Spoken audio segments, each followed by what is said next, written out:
Hello mga Suki Loves. Marami po akong kamatis. Ayan. Oh, see? Red na red. At saka hinog na hinog na. Matubig yung loob niya. Maganda po ito gawing pizza sauce. Kasi wala na po akong stock sa freezer.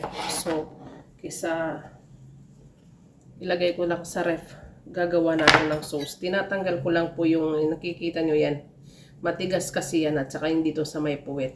Ganyan po yung ginagawa ko. Tapos i-blender ko na siya. Dito ko na lang siya bini-blender sa maliit na blender ko. Yan. Nakikino rin kasi. Diba? Tingnan nyo guys. Akala mo may tubig. O, see? Matubig yung kamatis kaya maganda siya gawing sauce. So ito na po mga Suki Loves yung ginawa ko na kamatis na i-blender ko na lahat-lahat. Lalagyan ko lang po siya ng asin. Bali ito po pizza sauce. Yan. Naglalagay rin po ako nitong onion powder. Ayan. Ganyan lang. Tapos garlic powder. Ayan po. Tapos itong coriander powder. Lalagyan ko siya. Naririnig nyo guys yung dasal. Dasal nila yun. Yung simbahan nila ba. Ayan. Tapos ito po ginger powder. Lagay din ako dito ng konti. Tapos, syempre, paminta.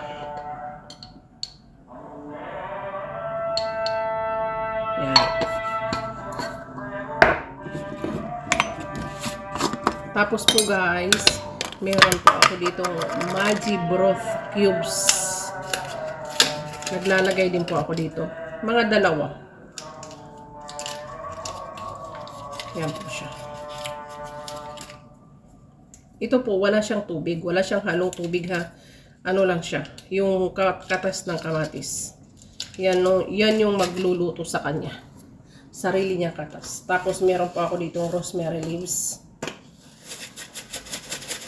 Lagyan ko lang ng konti. Meron din po ako dito oregano. Ayan. Lagyan ko lang siya ng konti rin.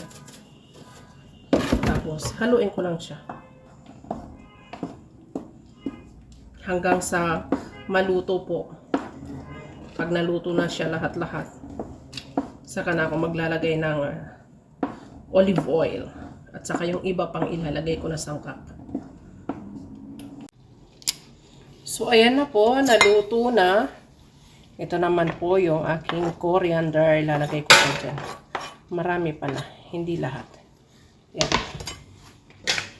Haluin ko lang. Lakasan ko ng konti yung apoy. Ayan po. Tapos, lagyan ko ng olive oil.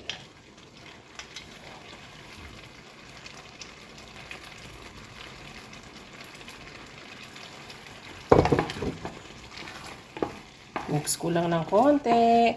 Ito po, pwede siyang, sa mga niluluto ko pa na iba, pwede siyang sauce din. Hindi lang sa pizza.